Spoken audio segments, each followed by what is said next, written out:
Once more, good evening, everyone, and welcome to Revitalizing the AEC Industry with Next Generation Workflows. And before we begin, I would like to invite everyone to join our Autodesk Revit community. It's Autodesk Revit Philippines, commenting down the link for you to join. Also, we are an advocate of building information modeling, inviting you all to join us in BIM Philippines, our parent community, Autodesk Community Philippines. And once more, encouraging everyone to register.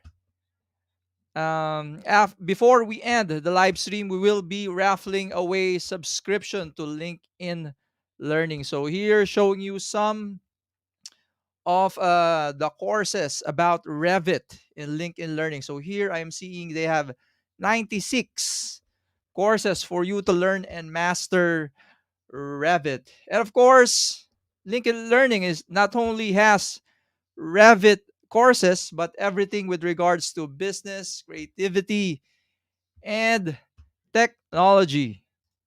Okay? And without further ado, let me now bring in our sharer this evening. Let's say hi and welcome to Sagar Torat. Okay, and in addition, requesting everyone to connect with me via LinkedIn. Same also to Sagar if you have comments and questions. Later, I'll be sharing this free course to everyone, to all of my connections. It's Revit 2022 Essential Training for Architecture. Okay, and without further ado, let me add in our knowledge sharer this evening. Let's say hi and good evening to Sagar. Finally, hello. Hey, hi, how are you? You can see my screen, right? Yep, we're seeing your slides. And before you begin, let's warm things Sure. up. This live stream has an audience of students as well. So everyone is curious why you took architecture. Okay, so I was about to take civil engineering, so I had two exams to give, right? So my father is a civil engineer, and the day I went for this entrance exam, the architecture entrance exam, and I was also inspired to become a civil engineer at the same time. So whichever exam I passed and got a good college, I got into it. But my sheer passion was for the building industry. It may be architecture or civil engineering. Ultimately, I had to choose one of the two, and I chose architecture due to I got higher marks and hence could enter a better school at that time. Awesome. Someone here is asking as well, where are you currently located? I'm right now in Singapore, One North Singapore, in the Autodesk headquarters here for APAC, our Asia Pacific headquarters in Autodesk. Awesome, awesome. So, yep, to our participants, encouraging everyone to ask questions, to comment your questions down. So let's make this conversational as well. So without further ado, take it away, Sagar. We're seeing your slides now. All right.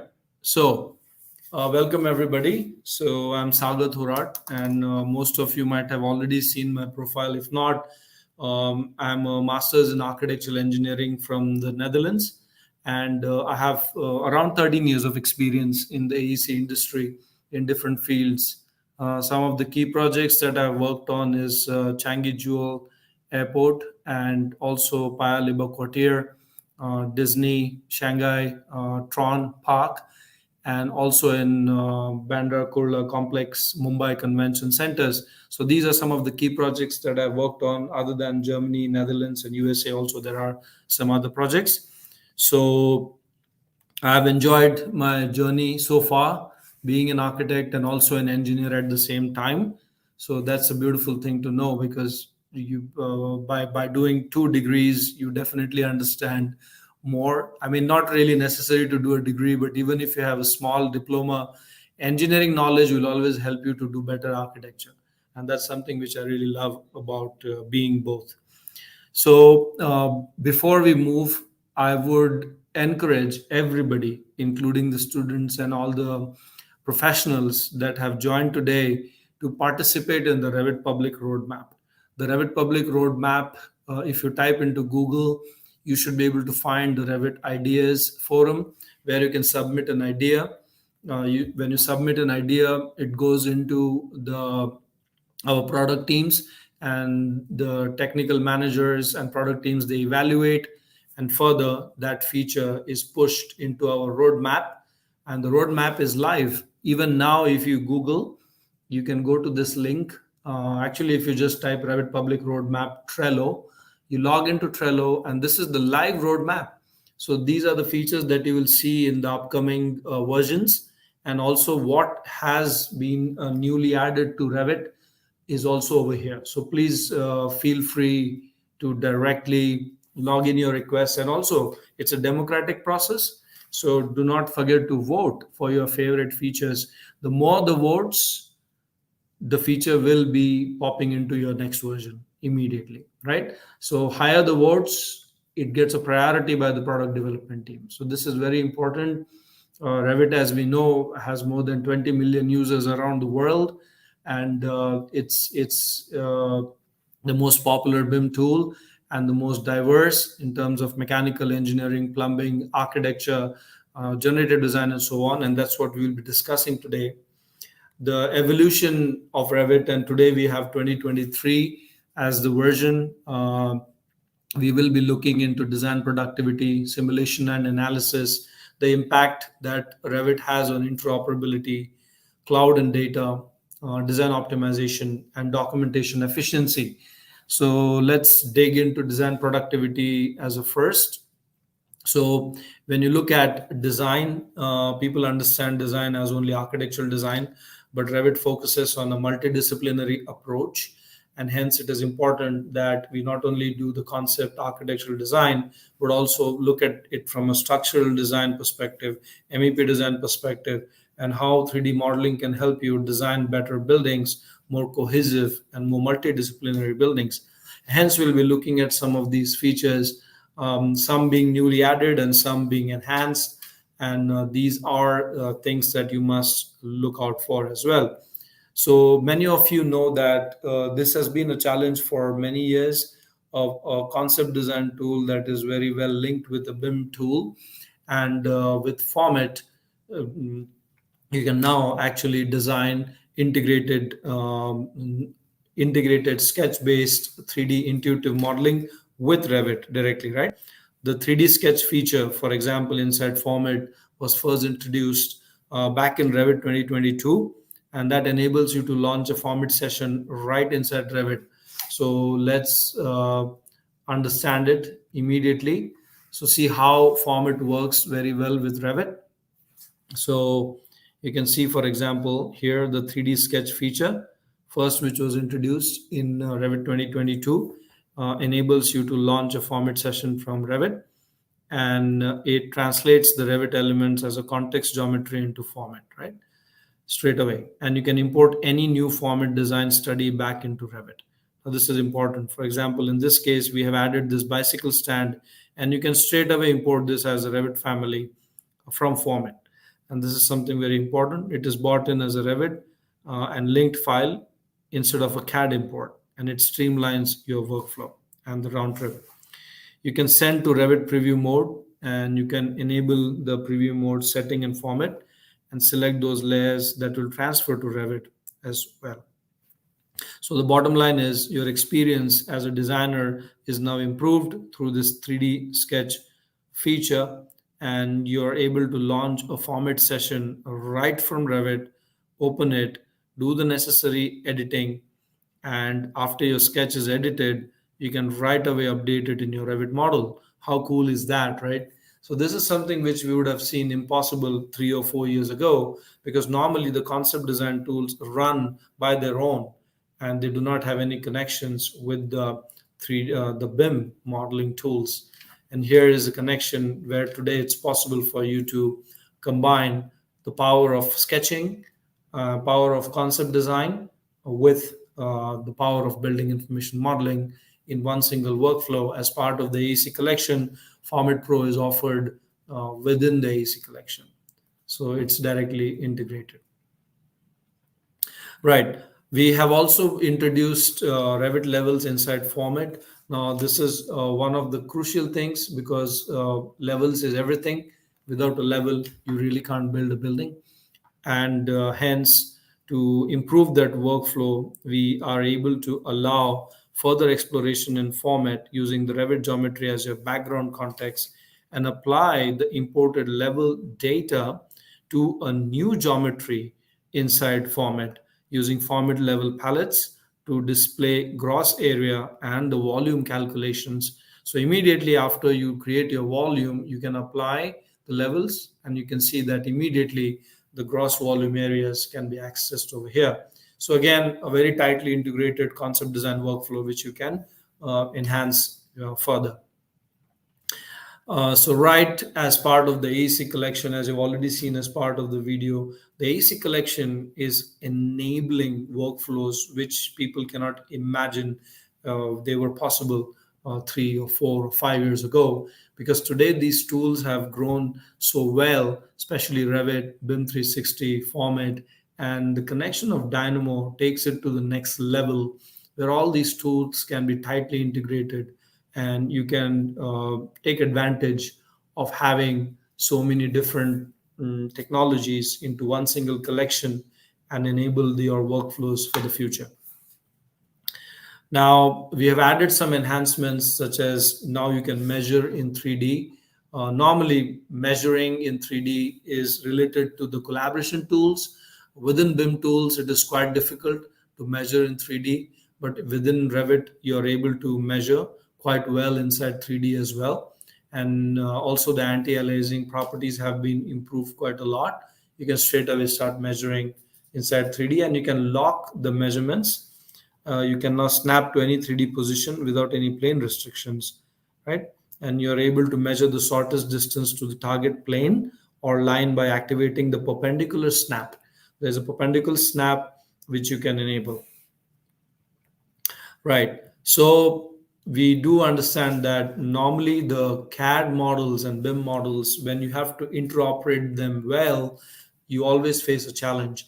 But in this case, we have added certain categories to your cuttable geometry. So we are able to actually cut this geometry in your views, such as the 3D family parameters or 3D families like furniture systems, caseworks, specialty equipment, plumbing fixtures. All of these now you can actually get inside your Revit family and make it a cuttable, enable cutting of that family in a particular view. So for example, now once I apply and load it back into the project, you will now be able to cut that geometry. You can see as the cutting plane moves in plan, you're now able to cut that cooking range right in there. And you can see how the cutting display updates very beautifully. So this enhances your design to documentation workflows very effectively.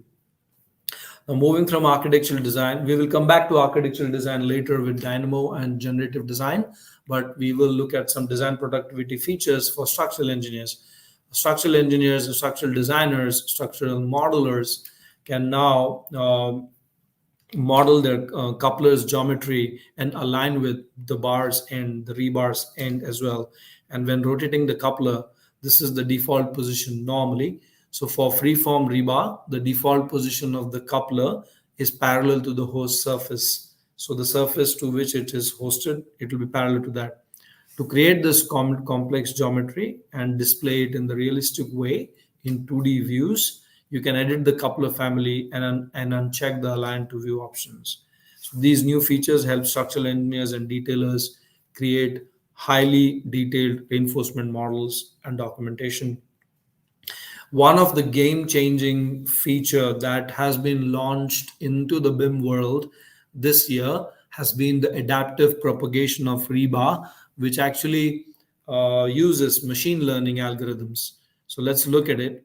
So the 2023 is the first time this has been introduced, and this is a very major implication. When you're working on a design that has similar concrete elements, you can quickly and accurately copy the shape-driven rebar from one concrete host to another concrete host. And these concrete host elements need not be identical for the newly created bars to match their new host. Let's say if you have a column which is 600 by 600, but you can apply the same reinforcement configuration to a 900 by 900 column, it'll copy. Similarly, shear walls can also be copied. So this, I believe, is a game changer for the 3D modeling of rebar, and it is going to enable faster modeling, faster update, and design decisions can be taken in a much intuitive way, and faster workflows are possible now. You can see how you can copy a configuration from one shear wall to another shear wall, and the reinforcement adapts itself. This is where the machine learning algorithm is working in the back end. So there you go. People have been questioning, has AI been included in Revit? This is your AI, and you will see more of this. This is probably one of the first features which actually uses machine learning algorithms to propagate detailing into your concrete elements. So go ahead, try this out, and it's going to be fun to really try this out. Design is becoming more fun now, right?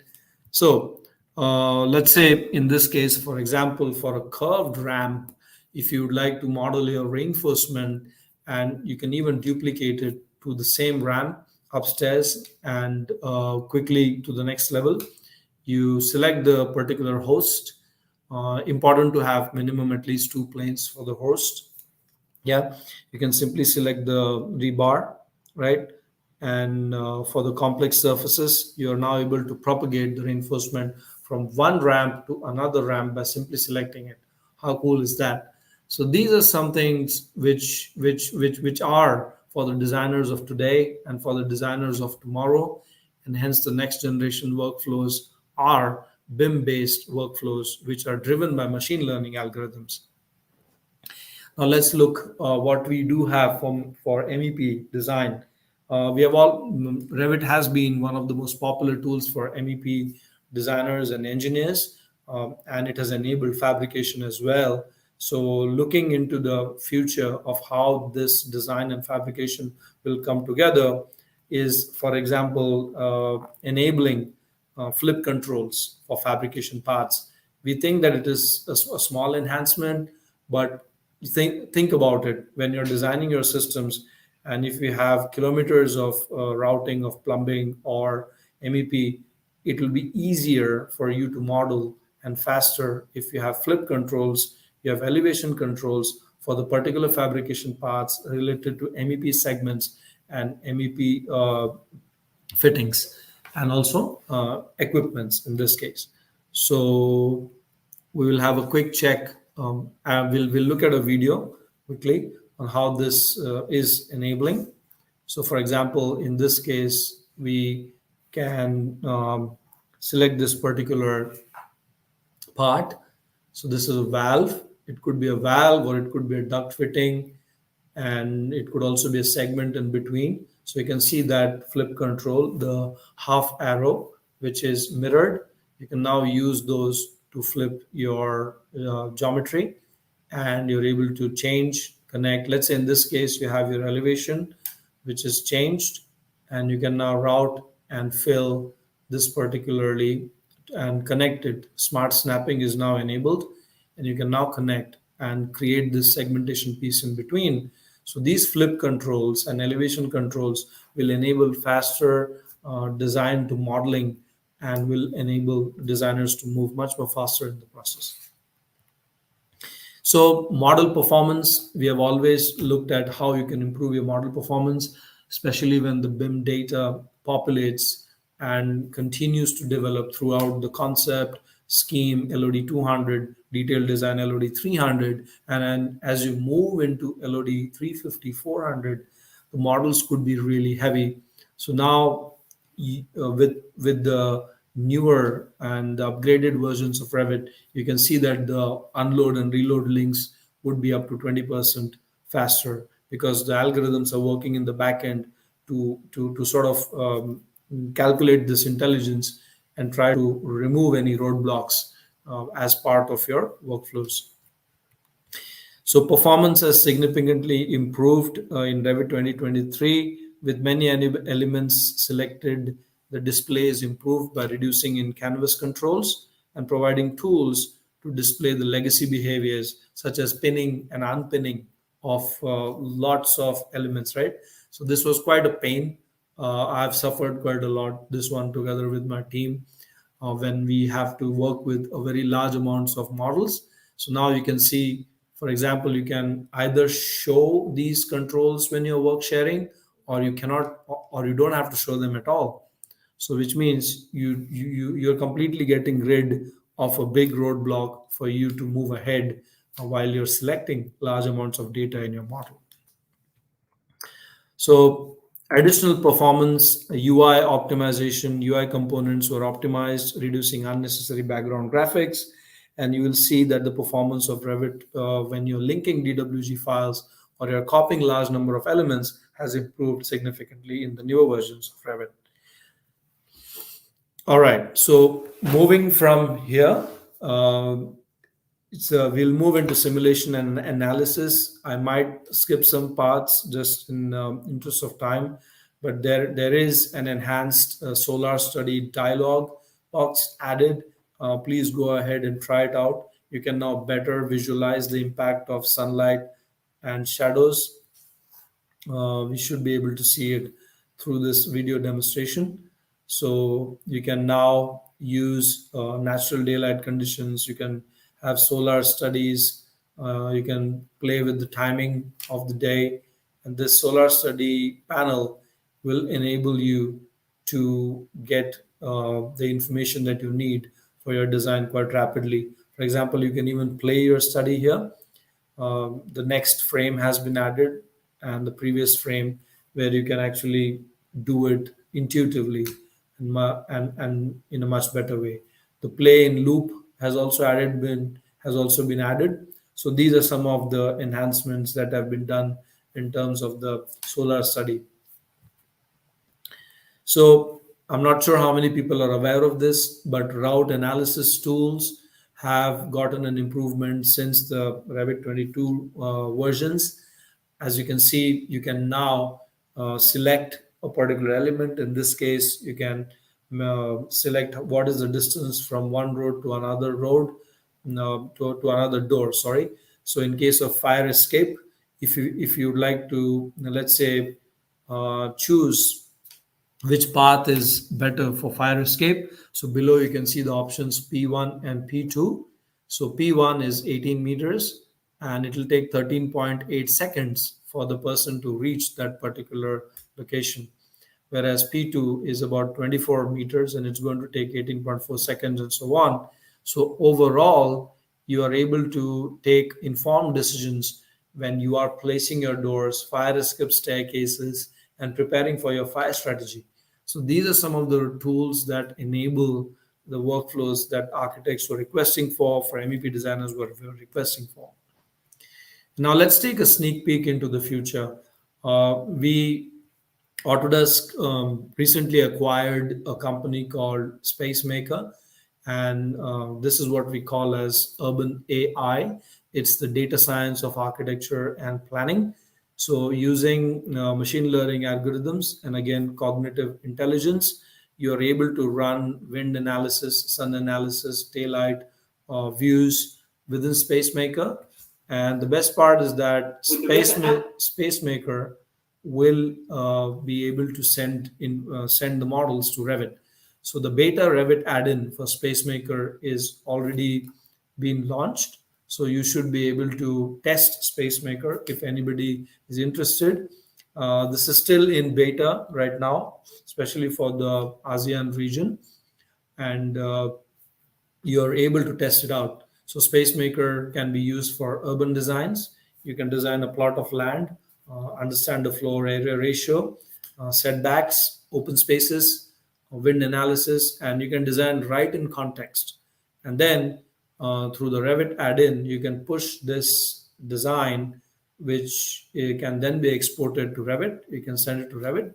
You can download the Revit add-in and install it, and then you can send this information to Revit further to take the model from a level of detail 100 to 200, and from 200 to 300 further once you have done your urban design. So this is what you will get, let's say starting from next year. But Spacemaker is something which will change urban design, and together with BIM integration, this is going to be a game changer for many people. Many of our customers are looking forward to Spacemaker being available in ASEAN.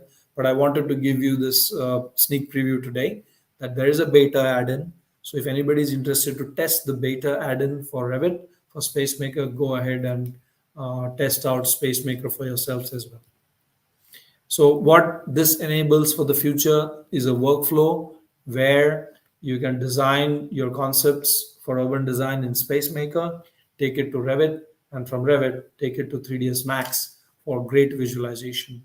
And again, as part of the AEC collection, you have Revit and 3ds Max both in one single solution. Embedded carbon apps, sustainability, and also carbon tax has been increasing and is planned to be increasing in many countries. So this is becoming quite a relevant and important topic now. Architects and engineers cannot ignore uh, embedded carbon, and this calculation can be enabled and data can be extracted from your Revit model through various apps in multiple regions. We have EC3 as an app by buildingtransparency.com, and that pulls Revit models through BIM 360, or you have one-click LCA for Revit. Mostly for ANZ customers, this is used. It's developed very specific to some locations, but the Dynamo package is something which is also available, and people are exploring. I mean, every region is actually exploring multiple ways to extract embedded carbon information that is linked with Revit models, Revit quantities, and Revit properties of materials, and so on. So have a look at this AU class from Bureau Happold. It explores a unique workflow that uses Revit and Dynamo, and then pulls the data into EC3 and pushes the objects back to Revit with their embedded carbon information. For structural design, we will go through the latest workflow that has been improved significantly. So we understand that the development of a structural analytical model is an essential step in a structural engineer's BIM process. And this model is often used in collaborative workflows across engineering teams. For many years, Revit has offered features for structural analytical modeling. However, structural engineers are looking for more flexibility and control over their analytical modeling process, particularly for complex structures, as this will enable fully bidirectional workflows between Revit and analysis software. To that end, Revit 2023 introduces a completely new approach to structural analytical modeling. As before, you can leverage existing physical geometry in 2D and 3D views as context for the analytical model. The analytical model still remains associated to the physical geometry, but is now independent, providing you with the benefits of speed and accuracy in model creation while protecting the analytical model. When modeling the analytical elements, you can now assign their structural role, type, profile, shape, and define their cross sectional rotation and specify how these elements should be analyzed. To keep track of the relationships between physical and analytical model elements, you can easily associate them to each other. And once this is done, the associated elements are highlighted upon selection as well. So this should be, engineers will benefit from the improved efficiency and accuracy and flexibility while developing analytical models for their structure designs. Further, there is a whole new workflow for structural analysis. So, for example, when starting a project from scratch, you can focus exclusively on analytical modeling, just like you would do in traditional analysis softwares like STAAD, ETABS, and so on. In Revit, analytical elements are fully parametric and are associated with grids and levels, enabling you to control elemental positioning and using these datum levels, right? You can copy them to the upper levels very easily, and they can easily create representations for any type of structure, buildings, bridges, frames, pavilions, stairs, and more. Structural engineers can create consistent analytical models, and they can create consistent models with the preferred engineering approach. They can enable structural analysis jobs from Revit models. They can even create multiple analytical models for a single physical representation and consider various analysis approaches simultaneously as well. So, this new capability will enable engineers to drive analytical central workflows for their projects. All right. So, moving on, steel connections and their design has been improved and automated through the Dynamo player, right? So, let's look at this example now. So, the Revit 2023 adds library based steel connection design automation features. You can model your design intent faster and embed structural engineering and fabrication rules to reduce iterations. Sample rules are provided for placing steel connections, and you can base those on predefined ranges of applicability. These are found in the steel connection automation player, and simply search for by range to filter out those, like you can filter by range. An important fact to remember is that all structural members can leverage information stored inside the analytical elements, right? So you may use the member end forces dialog, this member end forces dialog, to specify internal forces and moments or steel connections as well, right? So this is going to enable a whole new workflow for automation of structural connections as well.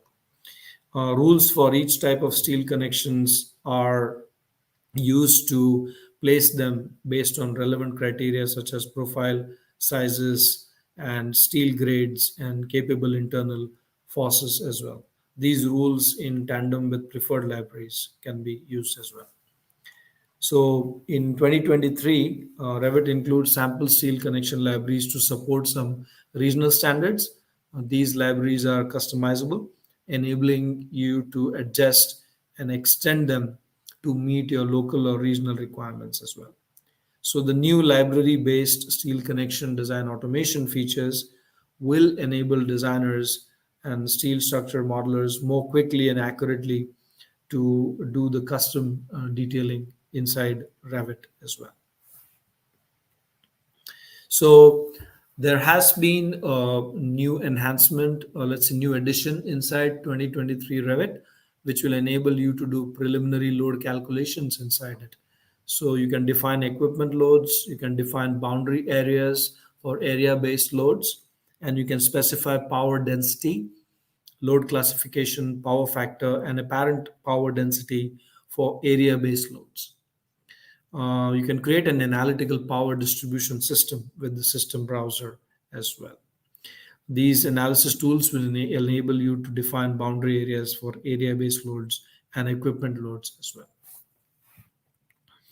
So, uh, a favorite topic for many people, interoperability has been quite critical, and especially in recent times with so many softwares popping into the market and trying to compete, it has become even more important that IFC interoperability has to be enhanced, and hence Autodesk has always been at the forefront, and it has moved interoperability forward always, and always supporting our customers with the best interoperability engines.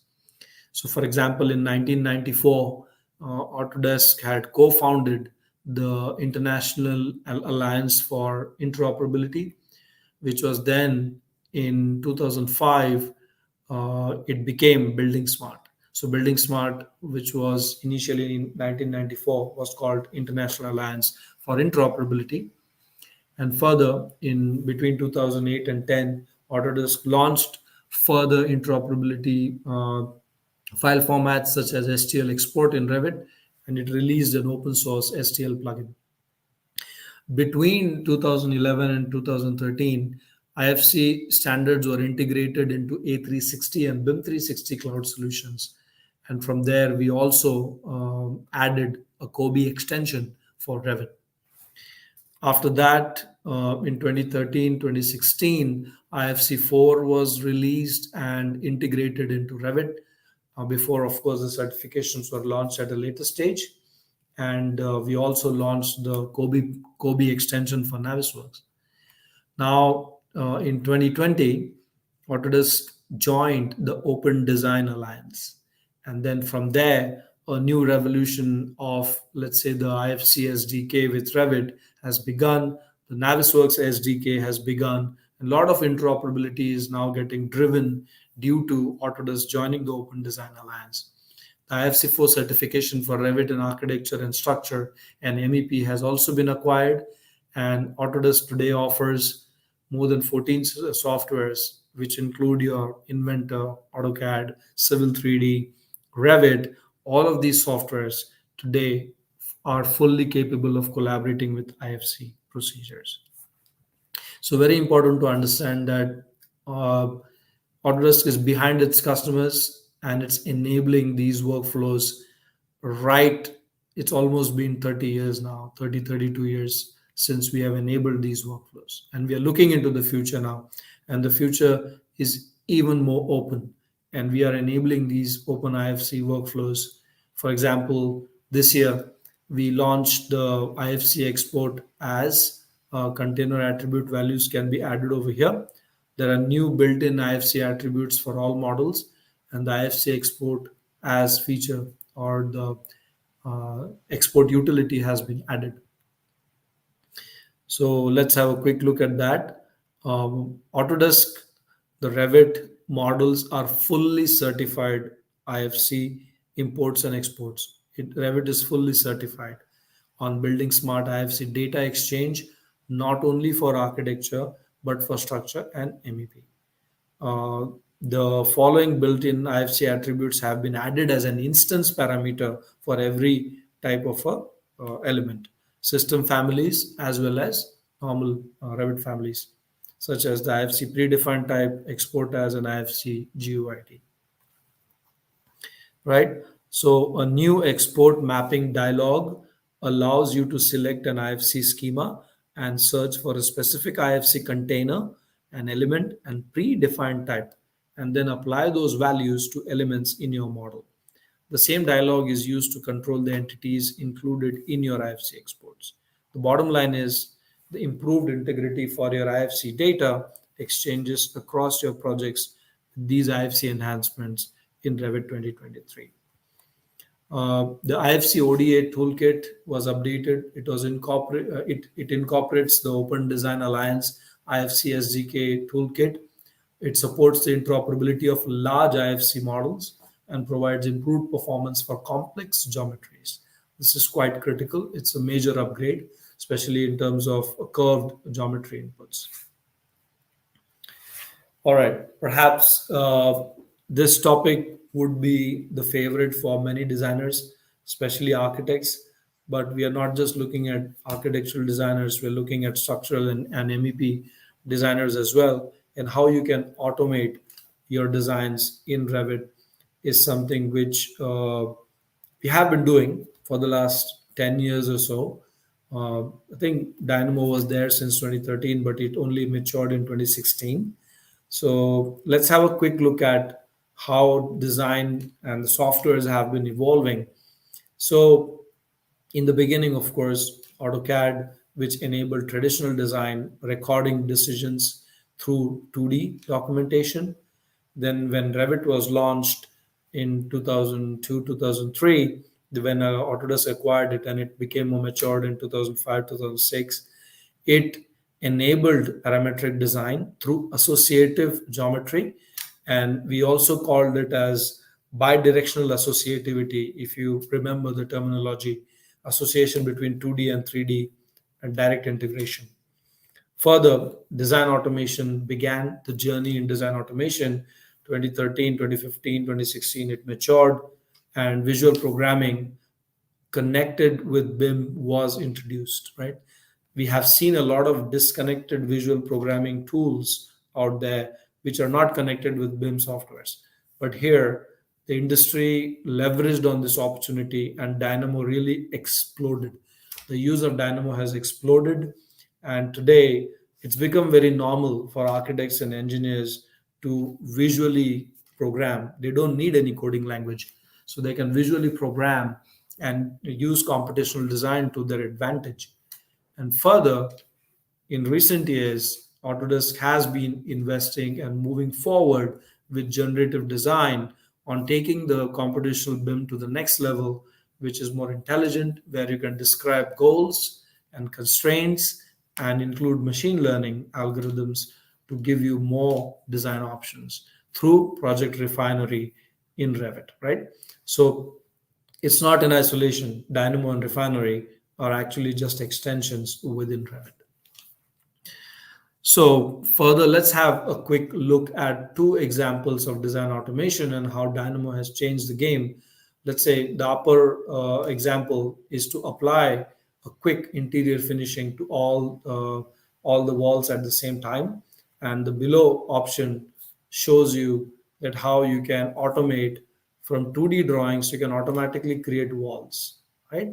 So these are two workflows which are driving almost up to 50% of increase in efficiency for geometry and calculation, and time savings of massive of enormous amounts of time saving to convert a 2D drawing automatically into walls is something which people have been looking at it for ages, but Dynamo enabled it and democratized the use of computational BIM because Dynamo is open source, right? It's evolved through GitHub, and scripts are available everywhere. So it's sort of a democratic process of design. All right. So moving into the generative design enhancements and what Dynamo Player has got into, and how the Dynamo Player and the Project Refinery, which is your generative design, are now very consistent interfaces to each other. And hence, it's more intuitive and much better for designers. So let's have a look at how this works. So, for example, you can enjoy the added flexibility with new input types and better clarity. So the defined study dialog box you can see on the right hand side supports several input types. You can create your own studies. You can now enter number of inputs. You can also use a slider with a number. You can just add in a number, or you can see you can actually have this rotation sliders. Instead of using the visual programming language, this is an interface where you simply enter values and you see your design getting updated. You can browse and access a directory path or a file path as an input in the study dialog. There is no need to define it in the Dynamo script. The Dynamo script works in the backend, right? And you can also use text inputs and true and false toggles, right? So true and false toggles have also been introduced. The defined study dialog box provides new descriptions and thumbnails in the method drop down to help you choose the proper method for your study. And the cross product method has been renamed as space evenly to represent better how input data is combined with every parameter in a study.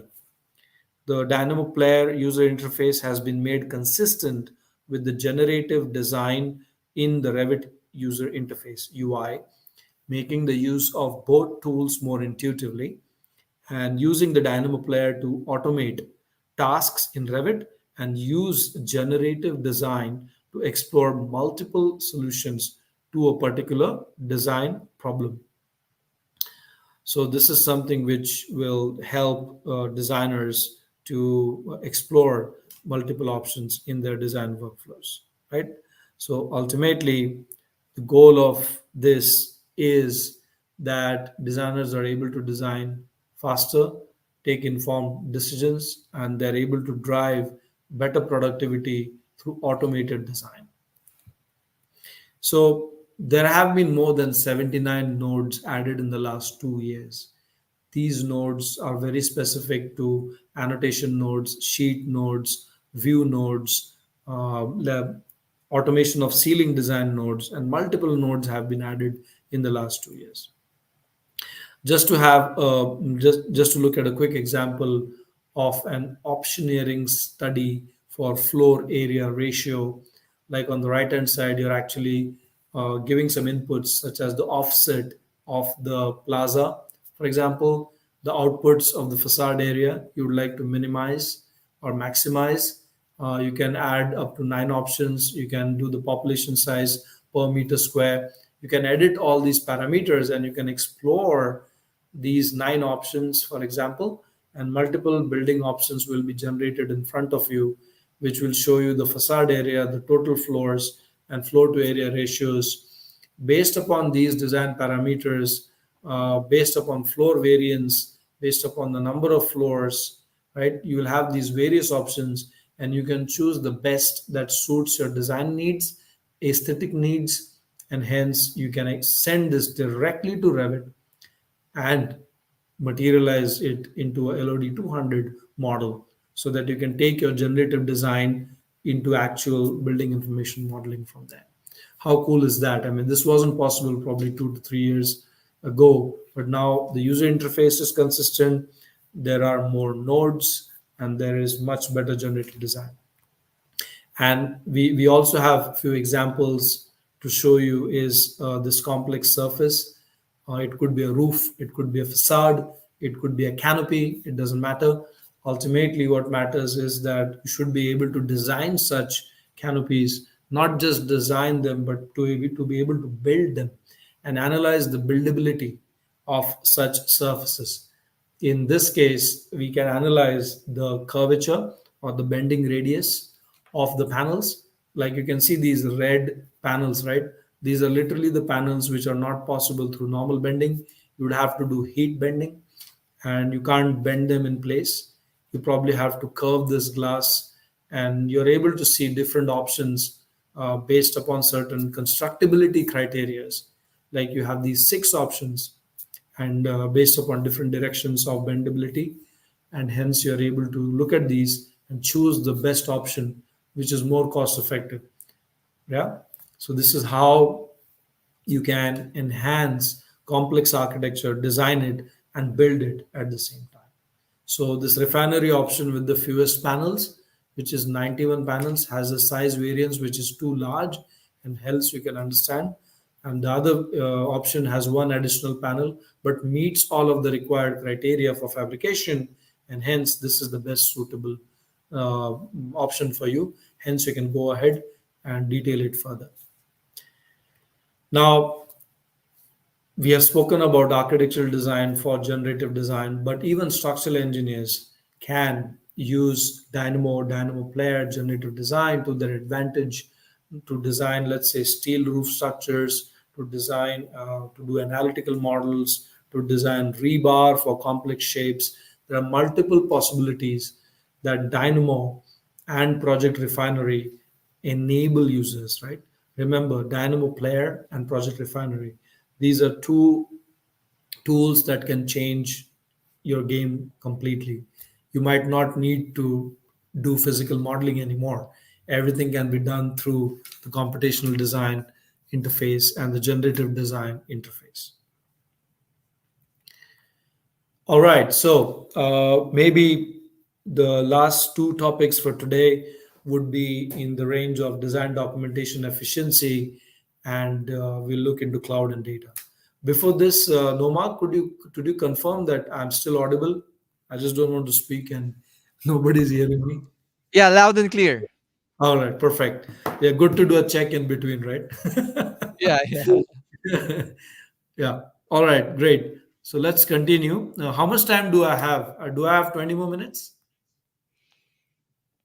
Um, you have 1 hour to go. Okay, so then I can take it slow then. Yeah. All right. So we will look at design documentation and efficiency. The next topics will be around cloud and data, and we will look at the evolution of design collaboration in Revit. So stay tuned. We have 30 to 40 more minutes to go from my side then in that case. Okay. So moving on, how the evolution into documentation has taken place. I mean, we do see that people's expectations in terms of documentations are high, and they are still migrating from the 2D world to the BIM world and expecting that the flexibility in 2D documentation is given as part of the BIM process as well. So we are getting closer, but it's going to be a long road to get to the best possible documentation. However, Revit is highly matured and now getting even more matured in terms of dealing with documentation. So let's have a look at how this feature might impact your documentation process. So when you modify a flat floor with shape editing tools, you can now add points or split lines to divide the surface into sub-regions that slope independently. Yeah? These have independent slopes. And in Revit 2023, the flow category includes a new folding lines and split lines subcategory. This has been added. This will enable you to control the visibility of these sloping subregion boundaries. And these new subcategories reveal the interior edges also. You can also convert folding lines into split lines with a new convert lines button on the shape editing panel of the modify floors contextual tab. And note that the folding lines can be converted to split lines, and a folding line converted into a split line can be converted back by deleting the split line as well. Yeah, you can delete the split line and hence you can convert it back.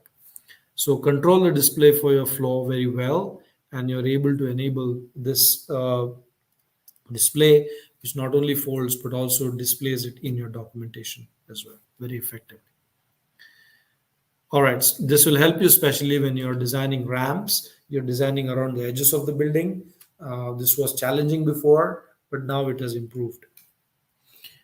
Further, people have asked this for quite some time, and this was one of the top features that was added in the newer version of Revit. So, for example, in a Revit schedule, uh, or a schedule is normally used to display a customized list of elements and the parameters that exist within your project. So schedules are powerful tools in that they are live, they are non-graphical, and they have a lot of data that you would like to use. Schedules now can be dragged and dropped into the sheets, much like any other view.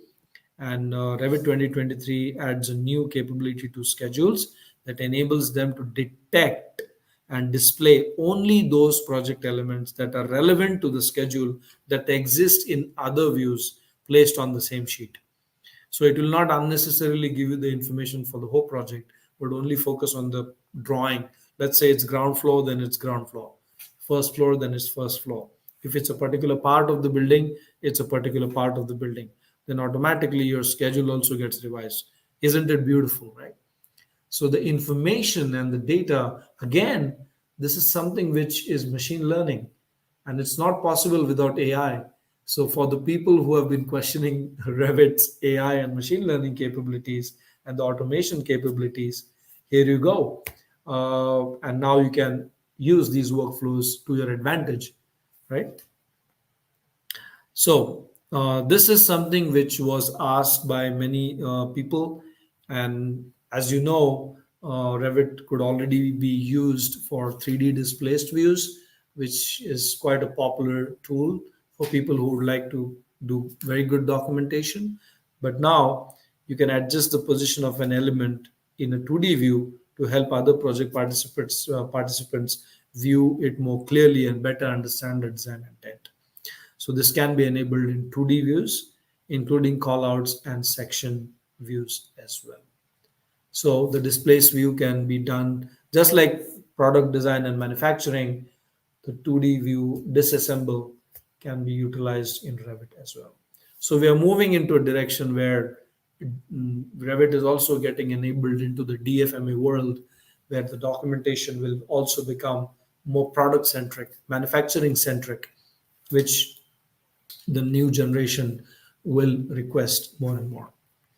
Again, you can even displace and tag displaced elements, right? In Revit 2023, the tag feature has been enabled for these displaced elements. So once you displace this element, you may tag the element before or after the displacement. And if you displace an element that has been tagged previously, the tag will move with the element. So this is beautiful, and that's going to help you present your designs properly, explain it for constructability, and take your communication to a whole new level in your meetings. And design coordination meetings can use this feature as well. In the latest versions of Revit, you would see that the uh, anti-aliasing or the curvature properties and the way 3D rebars or curved surfaces are presented in the 3D view has improved significantly. The view as solid property is what we call it in the view visibility states has been removed. And in this dialog, you can now toggle the unobscured property for multiple selected rows, and you can use the spacebar to do it. It's very easy to use. But this, you can also avoid clashes with rebars as they're presented in solid 3D views of link models as well. So this is going to help you quite a lot to navigate through your rebar models. So one of the key features that we see in the MEP design is where it improves now the handling of demolished MEP elements and their systems.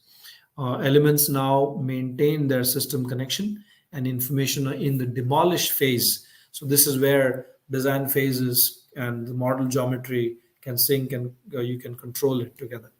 In the previous releases, MEP objects did not stay connected in the demolished phase, and the system information such as system name, abbreviation, and classification parameters was discarded. Various workarounds were needed, but in Revit 2023, your MEP elements will stay connected when assigned to the demolished phase, and these demolished objects will now these demolished objects will maintain their system name, the abbreviation, the classification parameters, and your components will stay connected to each other, even though they were demolished, but you can reinstate them as well, right? So there have been view filter enhancements. This might look simple, but in a large, complex, mixed-use building model, this might be quite helpful, right?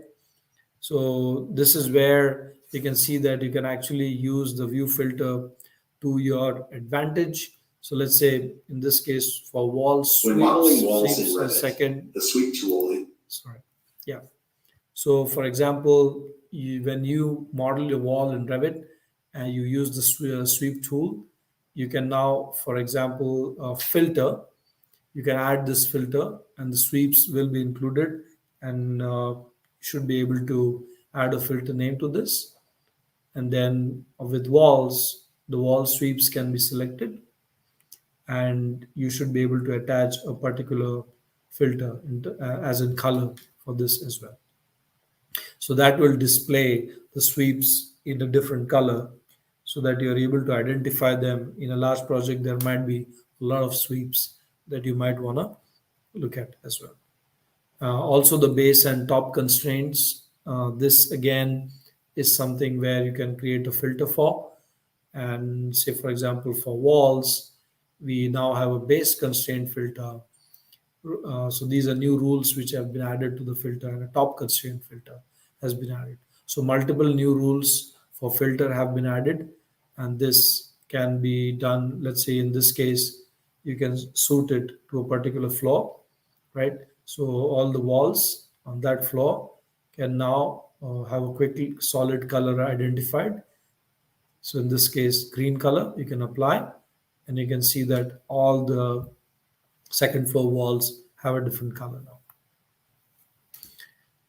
So one more cool feature, which is my favorite feature actually, this is swap your views. So in previous releases of Revit, replacing a view on a sheet required you to first delete the existing placed view. Revit 2023 makes it easier to swap views on a sheet. To swap a view currently placed on a sheet with the compatible view, you can select the existing view and navigate to the positioning and view contextual panel on the ribbon, right? So the viewport positioning parameter is saved for each viewport, and that determines how the view is positioned when swapped.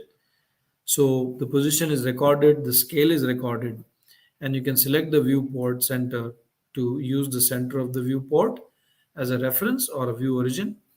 And the view list is searchable and filters the list of all compatible views.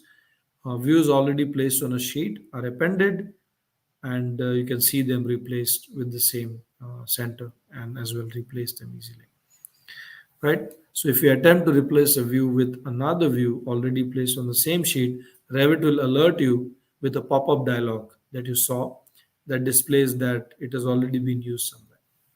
So this will improve your documentation significantly, and you'll be able to move swift between sheets and views. In a large project, a project could have up to 100 sheets. So imagine if you would have to quickly change these views, how much amount of productivity you can gain through this feature. All right. So moving to probably one of the most interesting topics, uh, heading into the new world, cloud and data is what is considered as the fuel for today and tomorrow. And data, harnessing data will become more and more important as we move into the next generation of BIM workflows. So in your current 2023 Revit, data exchanges have significantly improved. So there's this ability to share relevant data with multiple stakeholders across multiple applications, and one of the most significant challenges that we see that our industry faces today. Hence, Autodesk developed data exchanges to help solve these challenges. It is a neutral, secure subset of model data that can be shared with many downstream apps. It opens doors to streamlined automation workflows, and Revit 2023 will allow you to create data exchanges by first publishing a Revit file along with a set of 3D views to Autodesk docs, which is part of the AEC collection for all the users. The data contained with each published 3D view can be tailored to the information needs of any specific discipline or trade. From here, you can create an exchange by selecting, just a second. Hey, Nomark, I just need 2 minutes to bring my charger. So just give me 2 minutes. Huh? Sorry.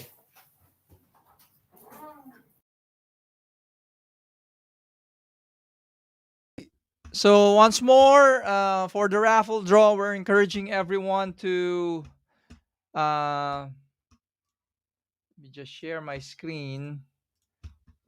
Once more, we're encouraging everyone to register. And for the certificate of event participation, so that is tied to this registration form as well.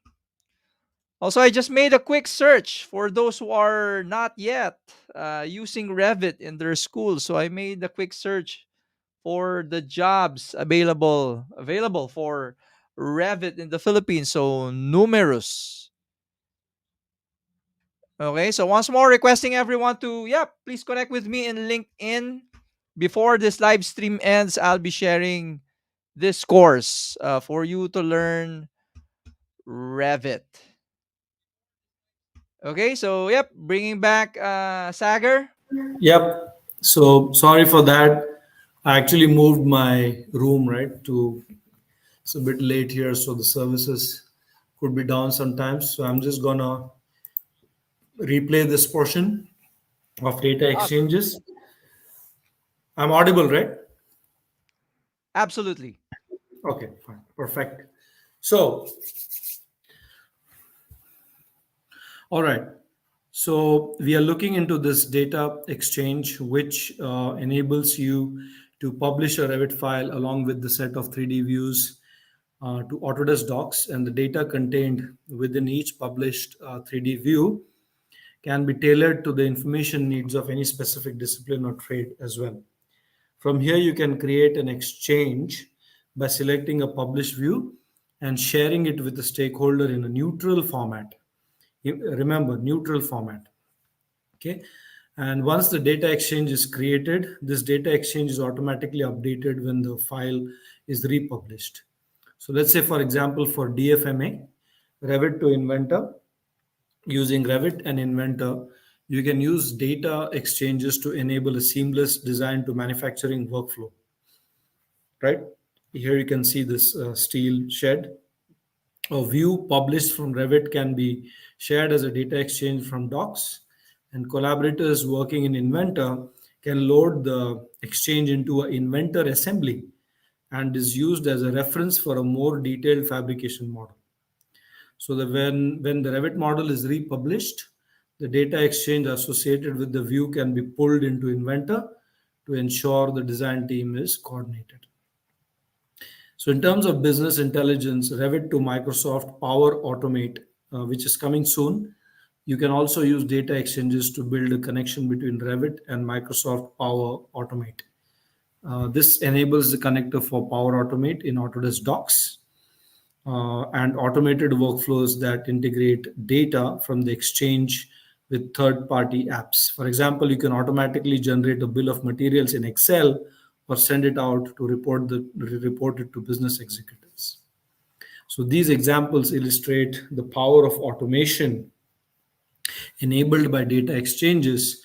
Still, we are just starting to unveil their potential, and you will see a lot of this in the upcoming versions, and this will be enhanced. And the most important thing to note over here is that Autodesk Construction Cloud today connects with 175 APIs, unique construction softwares, which are non Autodesk softwares. It could be Microsoft Exchange, or it could be any other like DocuSign, or it could be a business intelligence software. And this is one of the critical things to note is that all the Autodesk users, when they use Construction Cloud or Docs, there's a neutral format which uses the Forge engine. I think many of you might be aware of Forge. It uses a derivative API which uses a common data platform to derive information from. And that's really going to be the future of how data will be exchanged with the different stakeholders in the project. All right, so we also launched parameter service. This is also a game changer for many workflows, especially for large projects with multiple equipments, multiple families, and the parameter service technology. So let's just quickly have a look at that. Okay, the parameter service is a technology preview that allows you to manage parameters libraries using the Autodesk Construction Cloud. Using the parameter service, you can search for parameters and pull them in bulk into your Revit models. All parameters are integrated directly into the Autodesk Construction Cloud platform, and parameters can be created by selecting the new parameter button. You are required to fill in the name, discipline, value, and so on, and the properties palette group. And you can select at least one of the default categories for the parameter and specify whether it should be a type of instance parameter. You can also leverage your existing share parameter files if you have them. And from Revit, you can then launch the parameter service by navigating to manage parameter service in the ribbon tab. And here you can perform all parameter management activities. You can search for parameters, filter a view, and add parameters to your Revit models. Parameters can be added to the service by uploading an existing shared parameters file, similarly to the cloud. You may also upload parameters from active Revit file or create parameters manually. So before you import parameters into a Revit project, you will need to set their category, right? In the service where what you're using. So that is quite important. You have to set their category. So what is the particular category? And you can click on the parameter to open its details windows, then change its category, binding, and property palette group as well. Now you can in Revit you can add parameters from the parameter service in any location where shared parameters can be used. So simply select add from service to launch the parameter service. Then select one or more parameters to use and click and add to the Revit model button. So parameters loaded from this service can be managed in the same way as any other shared parameter. So this is going to be quite useful, especially when adding multiple parameters and sharing them across multiple projects. You're able to use this and manage your libraries more efficiently across various projects and locations using this unified parameter service. All right. So there has been a significant sort of update in terms of how you might want to reinstate a previous version, right? So this is something which is called as a non-destructive model rollback for Revit cloud models. Again, moving into the data and platform-based AEC economy, right? Platform-based. Again, I repeat, the future of collaboration will be a platform-based collaboration where everybody can collaborate with different data models. So, to have a look at this service, let's understand. You can manage cloud models in Revit home screen. You can now force a workset relinquish on cloud models from the Revit home screen. Now, this is something you remember last account for your Revit cloud models. Then, cloud models for Revit is a capability that allows you to restore, to store and access non-work shared Revit models on the Autodesk Construction Cloud or BIM 360. In Revit 2023, when you decide to save your project on the cloud, the last used account is remembered, right? It is remembered and displayed in the Save as Cloud Model dialog box. Now, this enhancement will improve your productivity by helping you quickly find recently accessed cloud accounts and when saving these Revit cloud models. Now, the non-destructive model rollback for Revit cloud models in previous releases of Revit, rolling back a cloud model to a previous version was not possible, but now it is possible. So that's something which has been improved significantly for the cloud rollback. All right, now this is something which is an example that I would like to share, which uses our inventor functionality and takes the inventor model, the fabricatable assembly model, makes it parametric and takes it to Revit. For example, over here, we're using the iLogic service to create a parametric railing fabrication model in Inventor. And this detailed model, you can look at the parameters at the back end. And there are two types of models which contains the BIM information, and it also contains the fabrication information, which is the master model. Then you can publish this model as a template, and then using the logic, the constraint, you can create some booleans, loops, add some mathematical, let's say, integrations into this, add variables. For example, my depth is always greater than my width, something like that, right? And if these booleans are added, then your design will be restricted such that your depth is always greater than your width. And then you can publish together with this logic, right? And when you open this in the Autodesk viewer, and let's say here you want to change your depth to, let's say, 4,000, yeah, and 4,000 is always more, right? Then you can see that the depth and the width ratio, if it is not matched, it's not going to accept.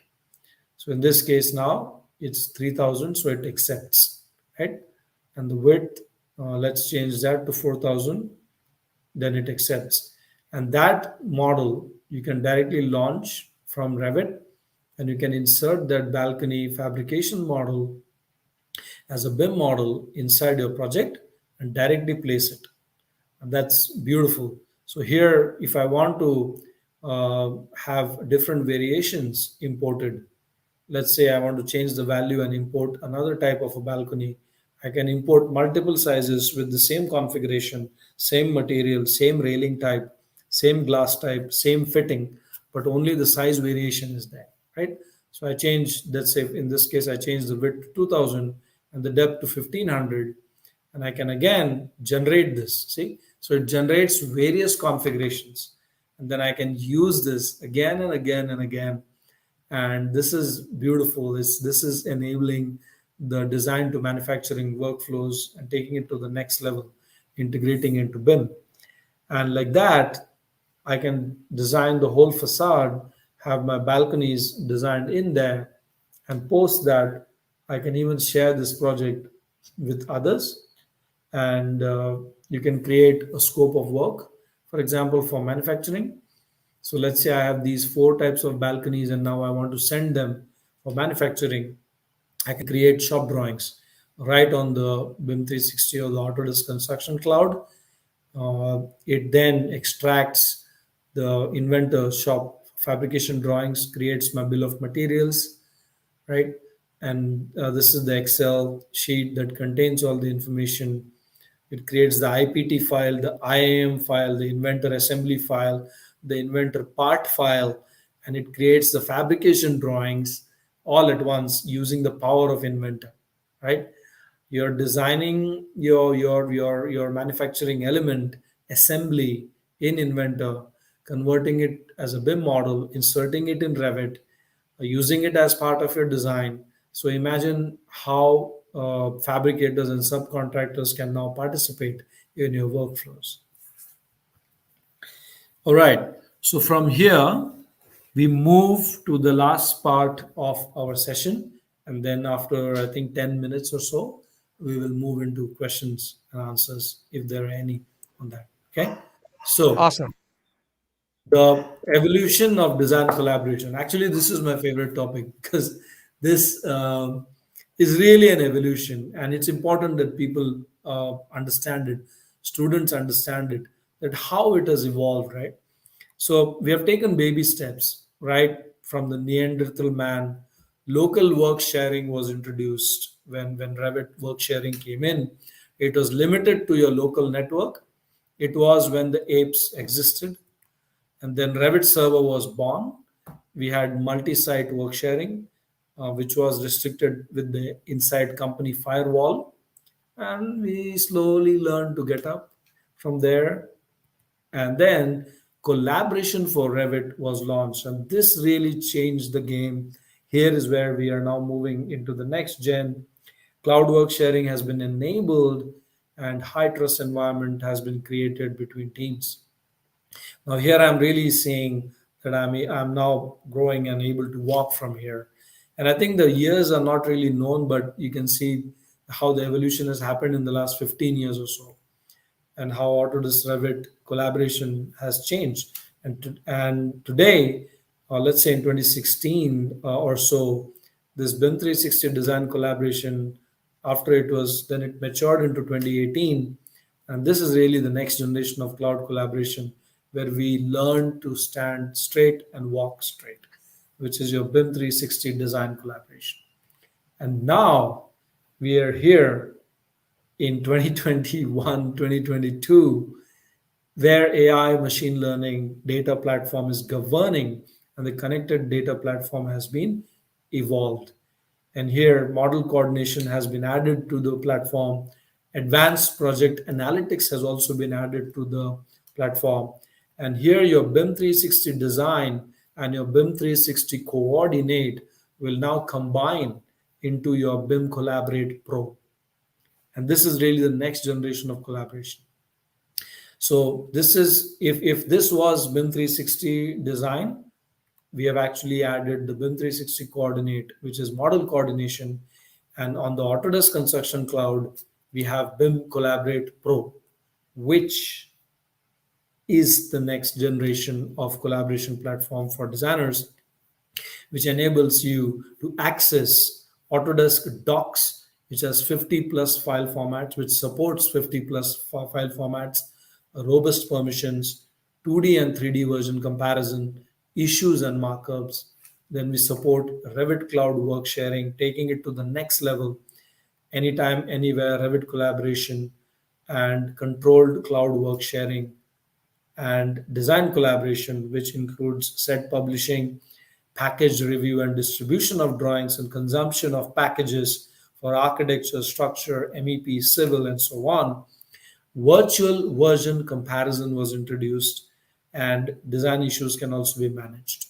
Further, model coordination in BIM Collaborate Pro enables automated clash detection on the cloud, automated clash grouping, clash analysis, and coordination issues have been enhanced. So this is a beautiful platform for the next generation of designers, and everybody should take advantage of this platform. And it's anytime, anywhere. So you don't have to be in the office. You could be anywhere. You could be working from Bali or Bangkok or Hawaii or anywhere, doesn't matter. As long as you have a good internet connection, you're always connected. And this will enable you to do everything, A to Z. So we have added team issues, and collaboration issue management has been enhanced very significantly. Bridge projects has been added, where you can now bridge the information from one CDE to another CDE. This can be explored further, so have a look at this as well. Collaboration changes, which includes the watch group. The watch group has been added, so you can actually create a specific set of elements, and you can always keep an eye on only those set of elements. For example, I am only interested in zone 1 MEP elements, and every time there is a model or a design change, I only want to know how many elements were added, how many were modified, how many were deleted for a specific set of elements within your Revit models for specific versions, right? This is awesome, right? I'm only concerned about doors. I'm only concerned about concrete round columns. Show me what happened in the last 2 versions, 3 versions, and how the model changed from here. So this is something which was added. It's called as the collaboration watch groups. Now, I'll just quickly, for people who probably are not aware of BIM Collaborate Pro as a platform, or who have never used BIM 360 design. Oh, there's some issue with the video. Okay, never mind. What I'll do is I'll play that from my computer. Just give me a second. I'll play that from my computer directly.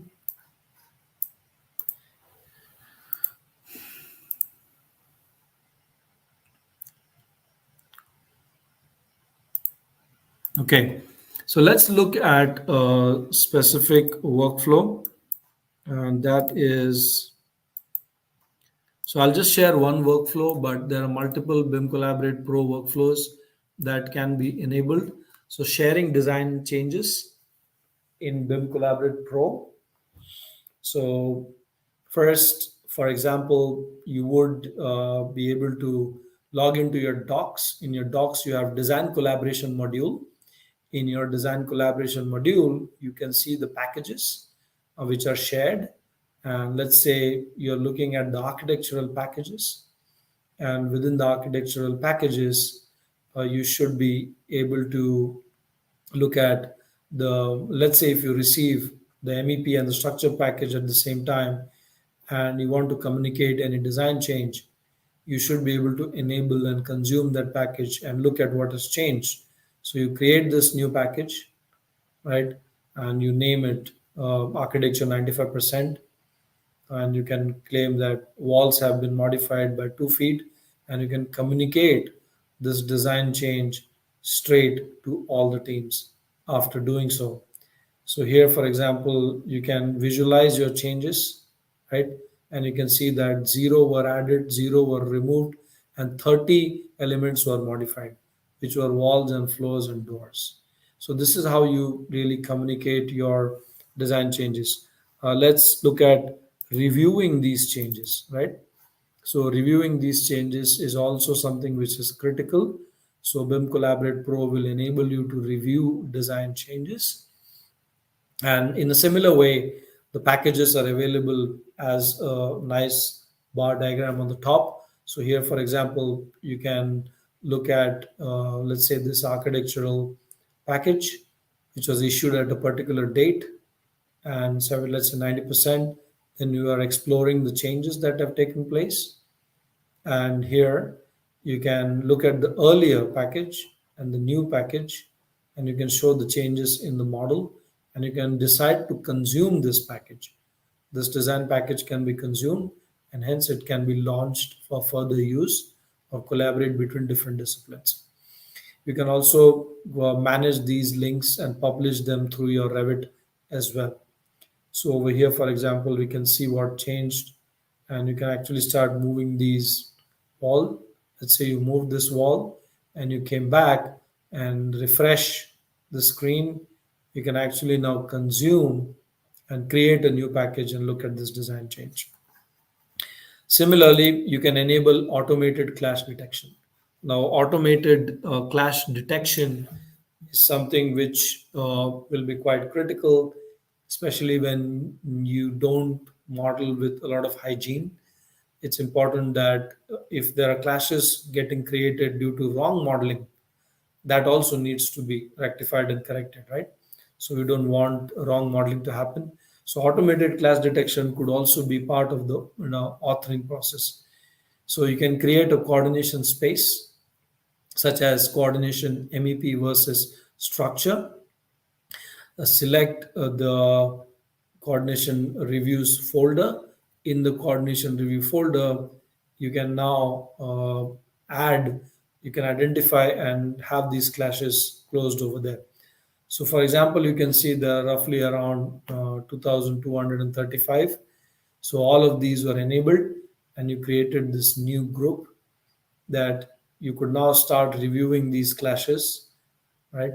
And you can decide to either create an issue or ignore it, or just move ahead with the clash. So for every clash, you can directly assign it to a specific person. You can give him a due date, and you can move forward from here to enable the clash assignment and the process further. You can move it further. All right. So now we will look into issues management. So issues management as part of the BIM Collaborate Pro can also be very essential to your workflows. So all the issues that get created or get identified as part of a clash can then be reviewed. So let's say you're creating this issue. This new issue has been created, and you are able to manage these issues through the Revit issues add-in. So there's a issues add-in inside Revit that connects with your construction cloud, and it takes you right into the place where this issue originated or was identified, and you can immediately decide to correct this and change, do the clash correction and review it back, right? Similarly, you can also connect this to your Navisworks models as well. So here you can see you can review the same issue or manage it also through the Navisworks issues as well. So that's how you can combine Revit, Navisworks, and also Autodesk Construction Cloud together. So last but not the least, we can look at Project Insight. So Insight is where the analytics is. So you have all the data, you have the models. How about understanding through a dashboard, right? So this is your dashboard, your personal dashboard or your project dashboard, where you can create a risk dashboard, RFI dashboard. You can identify the high risk issues and also create your own dashboard using various cards. We have a card library. You can move, customize, and beautifully also look at different cards. For example, over here you can choose some partner cards. Again, as I mentioned, 175 API integrations are part of Autodesk Construction Cloud. So create your dashboards, create reports, connect to data, create templates, submittals, RFIs, all in one platform with the connected BIM information, not isolated. There are softwares out there which are data management platforms, but they are not connected to your BIM, which is very important because project management and data management cannot run in isolation without BIM. You need a connected data platform and not a disconnected project management platform. Therefore, Autodesk Construction Cloud is the next generation of collaboration, data management, construction management, and project management. So, with this, I come to an end. And if you'd like to look at all the new features, feel free to go to this link and look at all the new features of the Revit 2023. There are probably more than 100 over new features that have been added. As you can see here, roughly 27, again 60, 82. So, roughly around 100 features that are enabling the next generation of design workflows. And from here, I would pass it back to Nomark. Thank you very much.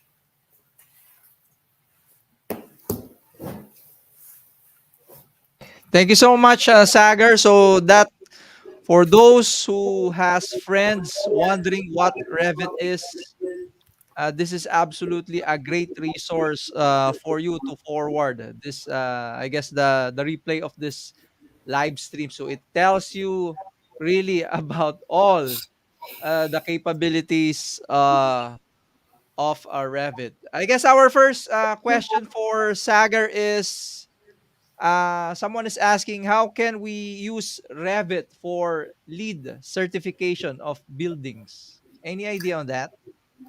Yeah, sure. So there are multiple ways to do this. One of the ways is to use our Project Insight. The Insight tool in Revit is quite useful to get results, graphs, and outputs about the, let's say, for example, your embedded carbon, or also related to solar and daylight consumption, heat load analysis, and reports of how much heat load is taken into a particular building. So, Insight is the module that you must look at. Insight is part of your Revit, but it requires cloud connection for that. You would have to use the cloud to do the analysis and run the reports in Insight. Yep. Someone is asking here for careers. What country is Revit mostly in demand? Well, it's worldwide. It's worldwide. Well, Revit, as we know, is the most popular BIM tool. Almost 80% of BIM users, more than 80, are Revit users. Popular, I would say, ASEAN, India, Australia, New Zealand, of course, US, uh, UK as well, Europe, some parts, and Canada. Yeah, so it's all over the world. To be honest, Revit is all over the world. And if I'm not mistaken, there are more than 20 million users of Revit. Wow. Maybe more, because in total we have more than 100 million users for all the products. But Revit and Civil 3D being the most commonly used, Yeah, together they might easily be 40 million altogether. Yeah. that's huge. Someone's Yeah. asking here for the absolute beginners. Any educational resources or links you can share for them to check out? Um, well, Autodesk, YouTube. Go to YouTube. I'm telling you, just type in Revit for beginners in YouTube, and you'll find so much. Revit learning Revit is actually now quite simple because there are people like you, and On YouTube, you can find tons of resources. There are so many BIM gurus in every region. Like in ANZ, we have a Aussie BIM guru. You can go to his website and learn. There's another guy, Howard Wazak. There are many Indian BIM gurus, a lot of Malaysian BIM gurus. There are BIM gurus in all places. If you type in, go to the YouTube channel, you'll find many BIM gurus. Yeah. Someone's asking if we have a certification exam for Revit. Yes, of course. Yes. You can go online and just type in Revit certification, Revit for architects, Revit for MEP, mechanical specific, electrical specific, structure specific, coordination, and I think it costs like $250 or something to get one certificate. It's quite good to have a certificate. Yeah, so you can become a Revit authorized trainer also. So there is a lot of certification opportunities out there. Yeah. Uh here's someone asking for career advice. What's your advice for those pursuing to become a BIM manager? Focus on data, focus on analytics, because BIM authoring has been there for the last 15, 20 years, and Revit has grown into a big beast that authors Yeah. and collects data. But what is important for the future is to explore the generative design workflows, the Power BI workflows.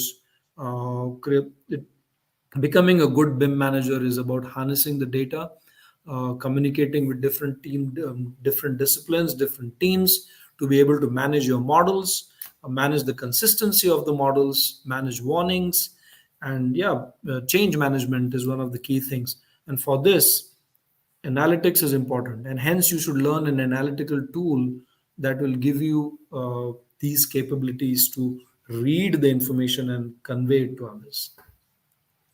Yeah, I guess this would be my last question for Sagar. How do you see Revit and BIM in general? Let's say 10 years from now. 10 years from now, In your okay, own point of view, how you see this is, things. yeah, my opinion is No right or Revit wrong. might, Revit might become a fully cloud product. It Yeah, might yeah, happen. I'm also seeing it because as we go into, okay, I would compare it to manufacturing in as the building industry moves towards more manufacturing related processes. It might happen in 15, 20 years, but in 10 yeah, years we might see more automation. By default, there will be so many dynamo scripts embedded in Revit, like you don't have to create them. So whatever yeah, workflow today you have to create through visual programming, it will already be in there, right? So a lot of automation will be embedded, and it will be fully automated. In my opinion, automation will be the next step for Revit, and AI machine learning, which you have already started seeing. Propagation for Rebar. You might see propagation for door properties, propagation for fire-based doors, replacement. So many possibilities are there. It's going to the next level through Dynamo and Project Refinery. yeah. So take for those who are still with us, take note of that. Yeah, I agree on that with everything cloud, AI, machine learning. Me- me- Definitely it is. what I did 2 years ago was I I took a course. It was a 6 month course through the National University of Singapore, and I learned Python. It was difficult in the beginning, but after 2 3 weeks, you start understanding this prescriptive analytics, descriptive analytics. Then you have codec, which is cognitive intelligence. For the next generation of designers, it's not just about designing spaces, it is about harnessing and understanding how data can help them to design and drive these design decisions faster. So focus on those skills, then it will be much more, it will be a fruitful journey in that case. Yeah, for those who are not familiar with Sagar, highly suggesting you check out uh his experiences. Have been to through a lot of companies, definitely, and I agree. When you're into design, I guess programming, coding really is there knocking on your door. You need to you need to Yeah, like get I've out of I've been the using since 2008. I was a generative components user. Then I was a Grasshopper user because Dynamo only came in 2013. Then we were always looking for how to connect computational design and to BIM, which was not possible until Dynamo came. When Dynamo came, you could directly start sending and reading data through the BIM elements, and that really has evolved greatly into the current times. Yeah. So with that in mind, thank you so much, Sagar. Thank you. Uh, Thank you very I'm gonna be pasting down the link to his LinkedIn profile. So if ever you have questions, of course, with regards to AEC, uh, feel free to reach out to him. And yeah, once more, Sagar, thank you so much. Hoping we Thank can have you. a probably Have a next nice weekend, everybody. Thank you. Ed. As promised, highly suggesting you connect with me in LinkedIn if ever you have questions, comments, and suggestions for our future live stream. And I'm gonna be sharing this course now. So course shared. Highly suggesting as well you download the LinkedIn Learning application. So with that, once more, thank you so much, everyone, and see you in our communities. If you want to level up your renders for Revit, join us in Enscape users worldwide. Join our Revit community, and of course our BIM community in Facebook. So once more, thank you so much. We hope we have been a blessing. We hope you learned something new, and see you next time on our next BIM Worldwide and Autodesk Community live stream. Once more, thank you so much.